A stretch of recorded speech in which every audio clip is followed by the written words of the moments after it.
Let's see how we can use this one-to-one property to solve equations. If I have 2 to the x equals 32, the first thing I always want to do is recognize what type of equation I have. 2 to the x, oh, that's an exponential. So this is an exponential equation. Luckily, I do know that 2 to the first is 2, 2 squared is 4, 2 to the third is 8, 2 to the fourth is 16, and 2 to the fifth is 32. So I can write 2 to the fifth as, 32 as 2 to the fifth. Now I can use the one-to-one property. Remember, the one-to-one property said a to the x equals a to the y if and only if x is equal to y. So we're going to use that principle here and say 2 to the x equals 2 to the fifth if and only if x is equal to 5. So we have solved for the unknown using a one-to-one property.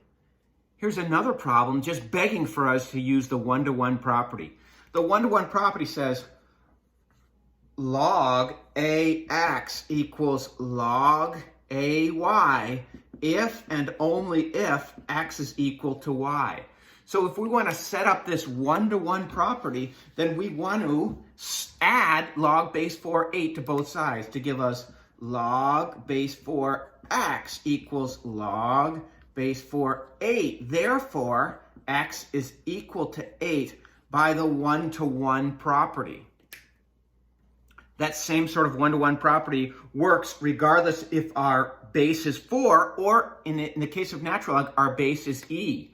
If I add natural log 3 to both sides, I get natural log x equals natural log 3. Therefore, x is equal to 3 by the one-to-one property. Here's a little tricky one.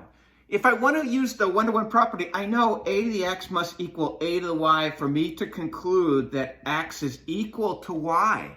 So I want to write these with the same base. I do know that 3 to the negative 1 is 1 over 3. So instead of writing this as 1/3, I'm going to write this as 3 to the negative 1 to the x equals 9.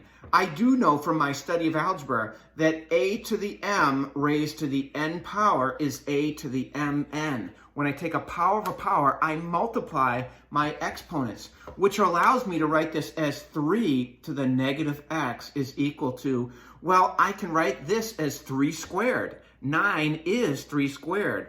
Therefore, negative x equals 2 by the one-to-one property. Divide both sides by negative 1. X is equal to negative 2 by the one-to-one property.